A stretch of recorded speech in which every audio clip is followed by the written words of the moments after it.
نعرہ تکبیر، نعرہ تکبیر، شان رسالت، شان صحابہ۔ محترم حضور پروگرام کو جناب مہتاب عالم سے درخواست کروں شاعر شیر اور ان پر چندے نقطے مجاہدات کے ساتھ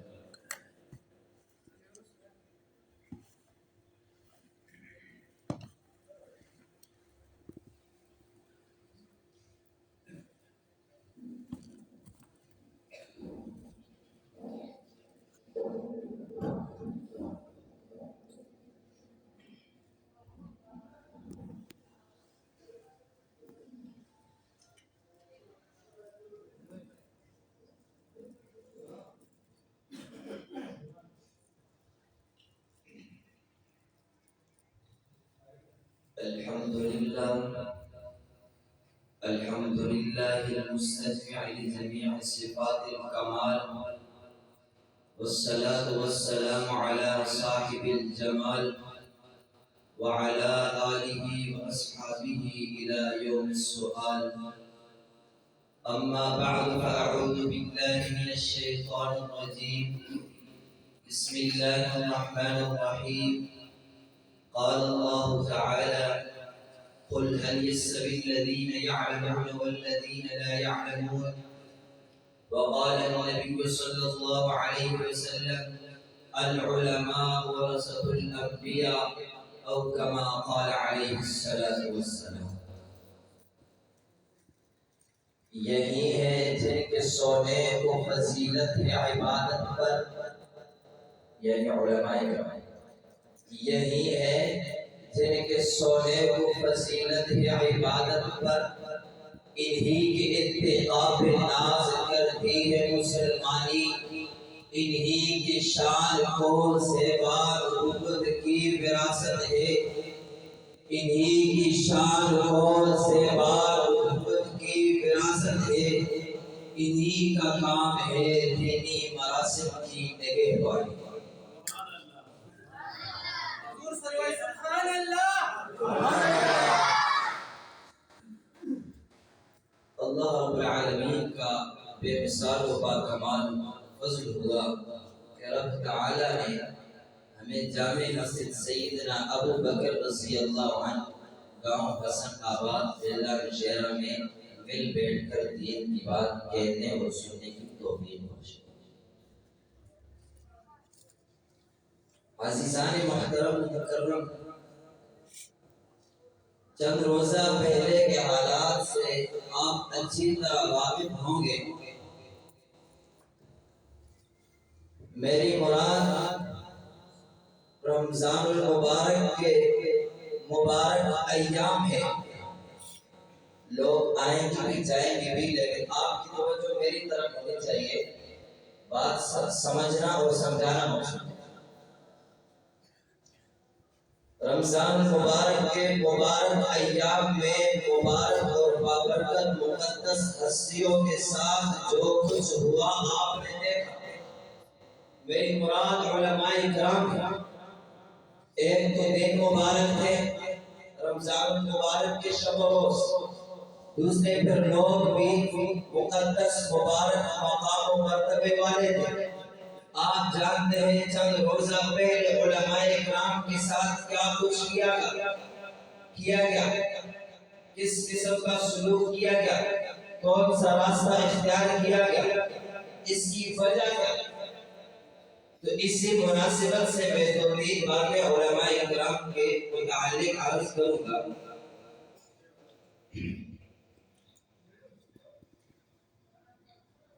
زیادہ باتوں کی تو وقت اجازت نہیں دیتا، اس لیے پہلی بات یہ ہے کہ علماء کرام کون ہیں، علماء کا مرتبہ کیا ہے، علماء کی شان کیا ہے، علماء کی عظمت کیا ہے. اور دوسری بات کہ علماء اللہ کے ولی اور دوست ہیں. علماء اللہ کے بولے علماء اللہ کے، اگر شک نہیں تو بولے علماء اللہ کے ولی اور دوست ہے، رب تعالیٰ اپنی نافرمانی اپنے مجرم کو معاف کرتے ہیں، اپنے ولی اور دوست کے مجرم کو معاف نہیں کرتے۔ آج بڑی ہی افسوس کی بات ہے، ایک مسلمان پاک نبی کا پاک کلمہ پڑھنے والا فلم جانتا ہے، ڈرامہ جانتا ہے، ہیرو اور گھوڑے کو جانتا ہے، اس کے نام تک کو جانتا ہے، اس کے ملک انڈیا کو جانتا ہے، افسوس کے علماء کے مرتبے سے ناواقف ہے۔ بڑی ہی افسوس کی بات ہے، اس میں قصور کسی اور کا نہیں۔ اگر ناراض نہیں ہوتے تو سب کہہ دیتا ہوں، اگر آج والدین اپنی اولاد کی تربیت میں لاپرواہی نہ کرے تو ایسے دن دیکھنے نہیں پڑتے۔ اچھا، آپ کی توجہ ہونے چاہیے، علماء کون لوگ ہیں، علماء کا مرتبہ کیا ہے؟ ذرا آئے سفر شروع کرتے ہیں، مطالعہ قرآن کرتے ہیں، پھر حدیث کی طرف جائیں گے۔ آپ کی توجہ ہونی چاہیے، ایسے نہ ہو کہ جملہ ضائع جائے، بات ضائع جائے۔ میں نے قرآن کھولا، رب تعالیٰ کی کتاب کھولی، کلام اللہ کھولا، کہ میں نے پوچھا قرآن سے علماء کون ہیں؟ قرآن میں سورہ آل عمران میں رب تعالیٰ نے علماء کی شان کو کچھ اس انداز سے بیان فرمایا، والراسخون فی العلم یقولون آمنا بہ۔ رب تعالیٰ فرماتے ہیں علماء وہ لوگ ہیں جو کہتے ہیں جو کچھ نازل ہوا سمجھ میں آئے یا نہ آئے، عقل مانے نہ مانے، ربا جب تم نے نازل کیا یقولون آمنا بہ، ہمارا ایمان ہے۔ رب تعالیٰ سورہ آل عمران ہی کے دوسری رکوع میں فرماتے ہیں شہد اللہ انہ لا الہ الا هو والملائکۃ واولو العلم۔ رب تعالیٰ فرماتے ہیں میں اللہ گواہی دیتا ہوں میرے سوا کوئی معبود نہیں، میری اس بات کی گواہی کوئی اور دے یا نہ دے، لیکن میرے ساتھ فرشتوں کے ساتھ اہل علم صاحب علم علماء کرام گواہی دیتے ہیں۔ رب تعالیٰ سورہ آل عنکبوت میں علماء کی شان کو ضرور بیان کرتے نظر آتے ہیں، وَتِلْكَ الْأَمْثَالُ نَضْرِبُهَا لِلنَّاسِ وَمَا يَعْقِلُهَا إِلَّا الْعَالِمُونَ۔ یہ جو ہم مثالیں بیان کرتے ہیں نا قرآن پاک میں، اس کو تو علماء بھی سمجھتے ہیں۔ سورہ زمر میں رب تعالیٰ علماء کی شان کو کچھ یوں بیان کرتے نظر آتے ہیں، قُلْ هَلْ يَسْتَوِي الَّذِينَ يَعْلَمُونَ وَالَّذِينَ لَا يَعْلَمُونَ۔ اے پیغمبر، اے محبوب، آپ ذرا محمد سے پوچھئے جاننے والے اور نہ جاننے والے علماء اور غیر علماء کیا برابر ہو سکتی ہے؟ کیا ناپاک عقل ہی گوارا نہیں کرتی؟ کہاں برابر ہو سکتے ہیں؟ اچھا توجہ کرنا، رب تعالیٰ علماء کی شان کو سورہ عنکبوت میں کچھ یوں بیان کرتے نظر آتے ہیں یرفع اللہ الذین آمنوا منکم والذین اوتوا العلم درجات۔ تم میں سے جو سب ایمان لائے گا آمنوا اور جو صاحب علم ہوگا علماء میں سے ہوگا، ہم ان کے درجات بلند کر دیں گے، ان کو مقام دے دیں گے۔ توجہ کرنا، رب تعالیٰ ومالیہ کے بارے میں رب تعالیٰ کچھ یوں مقام بیان کرتے نظر آتے ہیں، وَمَن يَقْنُتْ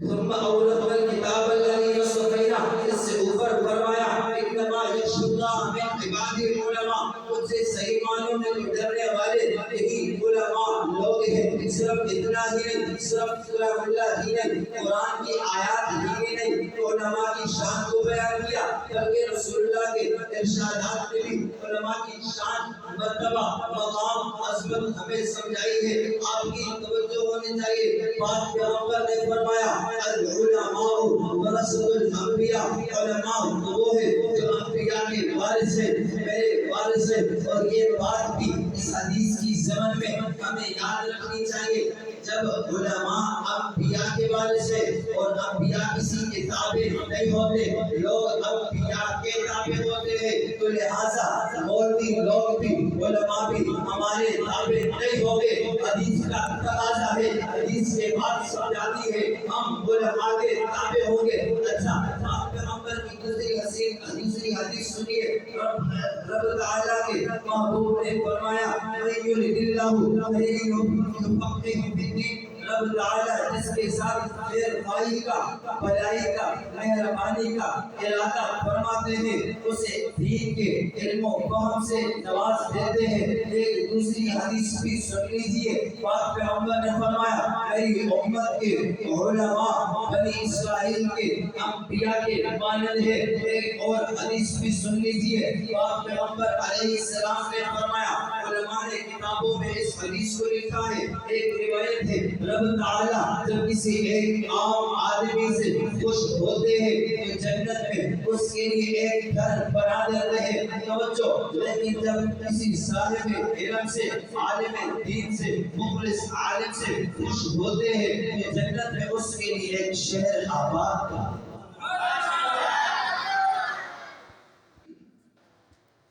عزیزان محترم،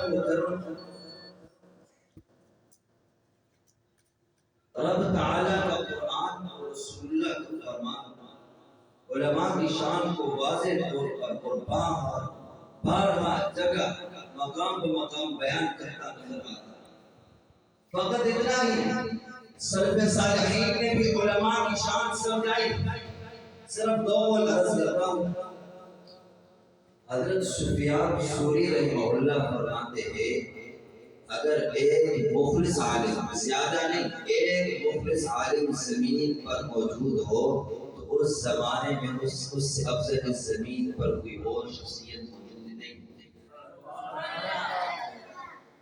اور حضرت حسن بصری رحمہ اللہ امام الاولیاء فرماتے ہیں اگر آج ہم میں علماء نہ ہوتے تو ہم جانوروں جیسی زندگی گزارنے پر مجبور ہوتے۔ اس بات کو سمجھے، یہ معمولی بات نہیں، ویسی جذبات میں آ کر نہیں کہتی۔ آج ہم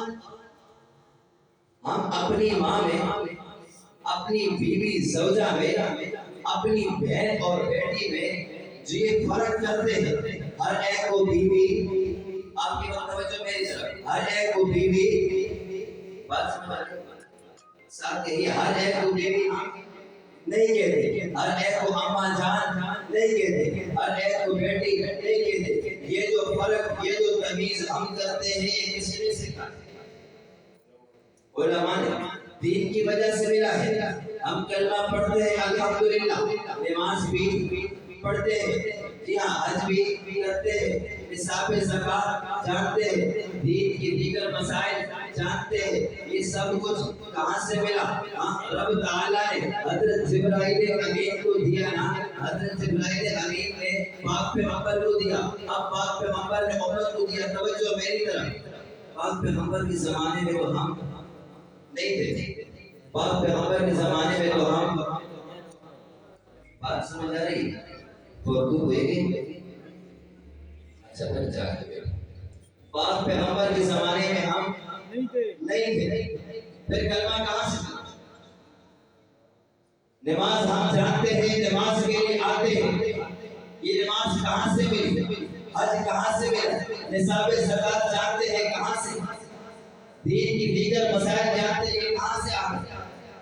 ان علماء نے دیے۔ جب علماء نے دیے تو علماء امت کے محسن ہوئے یا نہیں ہوئے؟ نہ ہوئے۔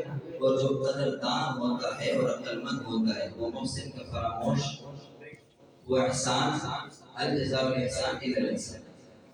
تو ہمیں علماء کی قدر کرنی چاہیے، جی ہاں علماء کی قدر کرنی چاہیے، علماء کے مقام اور مرتبے کو سمجھنا چاہیے۔ جملہ مدرسہ کے طور پر ایک بات عرض کرتا ہوں، جب یہ بات سمجھائی جائے کسی سے بھی یہ بات آ سکتی ہے کہ بھائی ہم نے تو علماء کے خلاف کچھ نہیں کیا، وہ بڑے لوگ کرتے ہیں، وہ منصبوں والے کرتے ہیں، بات سمجھ آ رہی ہے نا؟ اشارات اور کنایات کو سمجھیے، وہ منصب والے، وہ کرسی والے جو بھی وہ کرتے ہیں، ہم تو کچھ نہیں کرتے۔ یہاں اس پوائنٹ کو بھی سمجھیے، وہ جو لوگ ہیں انہیں آسمان نے اتارا نہیں، زمین نے نکالا نہیں، ہماری ہی اولاد ہے نا، اگر ہم انہیں دین پڑھاتے ہوئے سے کرتے، یہ بنیادی غلطی یہاں سے کہ ہم نے لاپرواہی کی، دین کو وقت مقام نہیں دیا، دین کو ہم نے سمجھا ہی نہیں۔ اگر ہم ان لوگوں کو جو آج ہمارے بڑے بڑے جنہیں آج ہم برا بھلا کہتے ہیں، اس میں ہماری بھی غلطی ہے۔ اگر وہی علماء کے خلاف سازشیں کرتے ہیں، علماء کے خلاف زبان حرف اور ہاتھ اٹھاتے ہیں، ان کو آسمان نے بھی نہیں پھینکا، زمین نے بھی نہیں نکالا، تو ہماری اولاد ہوئی نہ گئی۔ اگر ہم ان کی صحیح معنوں میں تربیت کرتے تو آج یہ دن دیکھنا نہ پڑتا۔ تو خدا کے لیے اولاد کی تربیت سے ہمیں غافل نہیں ہونا چاہیے۔ ہاں، جب بچہ پیدا ہوا وہ خیر کا مادہ بھی رکھتا ہے، شر کا مادہ بھی بدن میں رکھتا ہے، لیکن جس طرح اس کی تربیت کی جائے وہ مادہ اس میں پختہ ہو جاتا ہے، جڑ پکڑ لیتا ہے اور مثل درخت کے ہو جاتا ہے۔ جب بچہ پیدا ہوتا ہے تو پودا ہے، جس طرف چاہو اس کو پھیر دو، جہاں سے چاہو جو غلطی اس کو توڑ اس کو دور کرو۔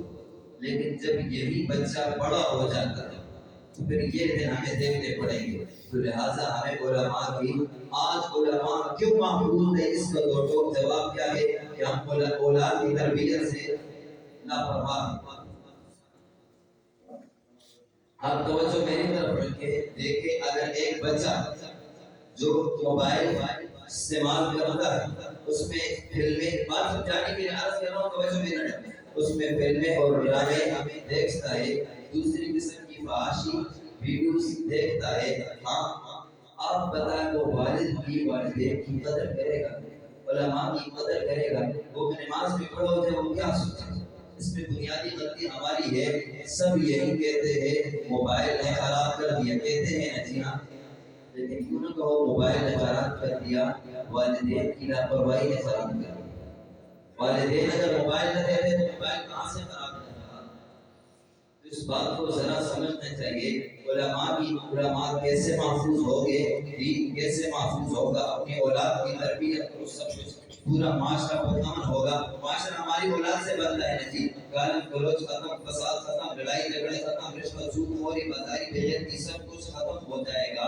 ہمیں اولاد کی تربیت کرنی چاہیے۔ میں اپنے موضوع کی دوسری بات کی طرف آتا ہوں جو شروع میں نے عرض کر دی تھی کہ رب تعالیٰ اپنے نافرمان اور مجرم کو معاف فرما دیتے ہیں، لیکن اپنے ولی اور دوست کے مجرم کو معاف نہیں فرماتا۔ یہ بات تو سمجھ آ گئی، لیکن علماء اللہ کے ولی ہیں، اس کو بھی تو ثابت کرنا ہے نا بھائی۔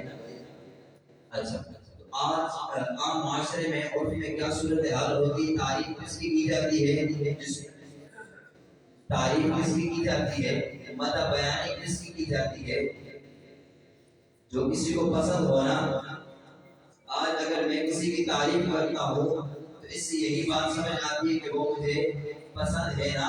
ہاں، اب رب تعالیٰ نے علماء کی شان کو بیان کیا، پاک پیغمبر نے علماء کی شان کو بیان کیا، اس سے کیا معلوم ہوا؟ رب تعالیٰ علماء کو اپنا ولی رکھتا ہے، دوست رکھتا ہے۔ اب علماء ولی ہوئے، رب تعالیٰ کے دوست ہوئے، ہاں، اور شروع میں یہ قاعدہ بیان کر دیا توجہ کہ رب تعالیٰ اپنی نافرمانی اپنے مجرم کو معاف فرما دیتے ہیں، لیکن اپنے ولی کے دوست اور مجرم کو معاف نہیں فرماتے۔ اسی پر ایک دو مختصر سے واقعات عرض کر کے اجازت چاہتا ہوں، توجہ کرنا۔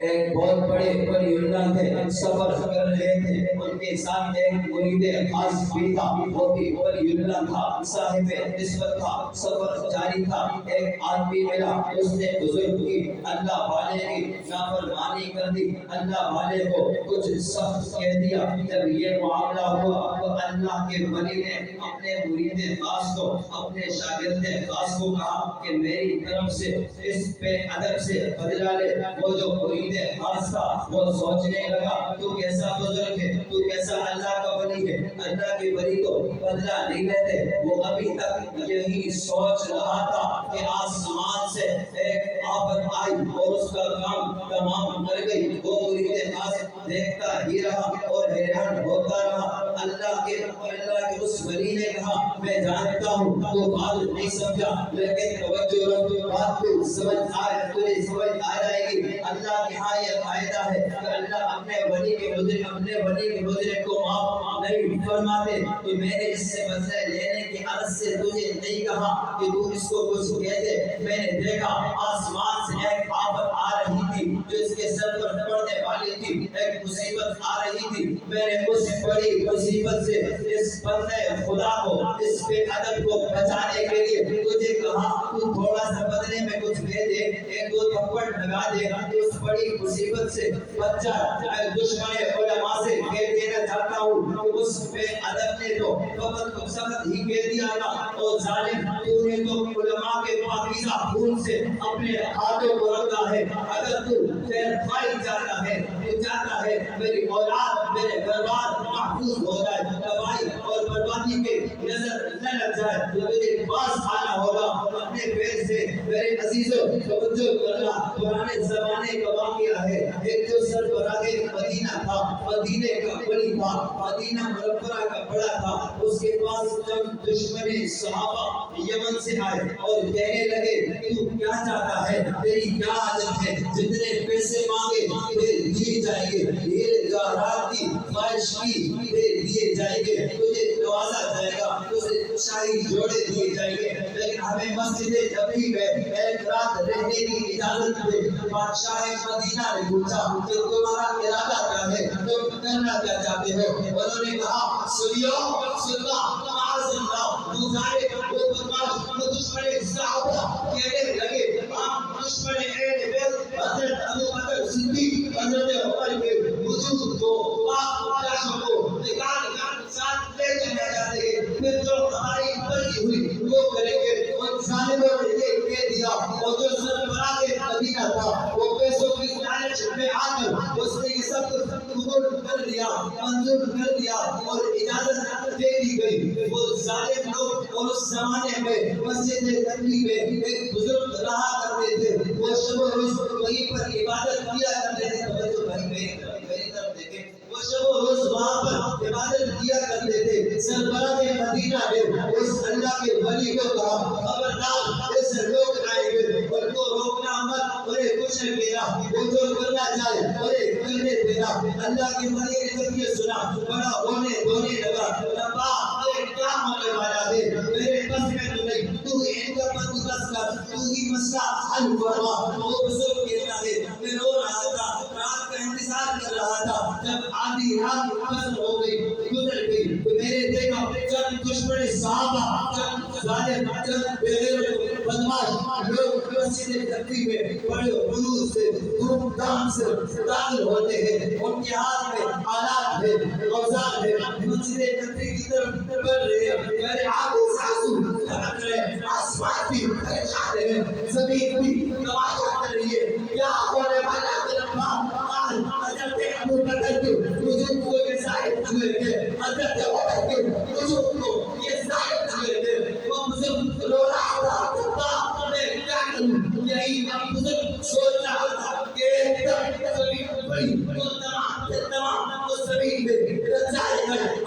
کچھ بڑے علماء سے پوری سب مدارس سے کہہ دینا چاہتا ہوں, بغیر کسی جذبے کے, بغیر کسی تشدد کے, دن کی روشنی میں پوری جرأت کے ساتھ کہہ دینا چاہتا ہوں میرے دشمن علماء ان ظالم نے ابھی تک علماء کے اور پاکیزہ خلیفے کے وجود کو چھوڑا بھی نہیں تھا. تو نے علماء کے پاکیزہ خون سے اپنے ہاتھوں کو رکھا ہے.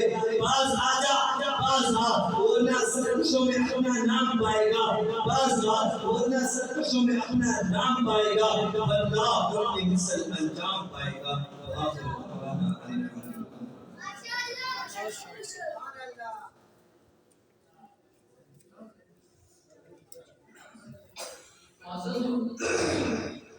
ماشاءاللہ قاری محتاج سے استاد کو پروان دی یہ کلی گفتگو کلا استاد صدا درن اور مداد ملاوش دوم تبی حسین دا مقارننا نافانا وتاسو دزنر سی کبدا آواز مباسي زدا تاسو ورته ویخی او دا ورته ورکوي ان شاء الله چې کو بھرپور کوشش وکړي چې خلک ځان ته متوجي او نور به تاسو تاسو دا کوم نیت او لوباس ان شاء الله ورته جواب کړم نعرہ تکبیر نعرہ تکبیر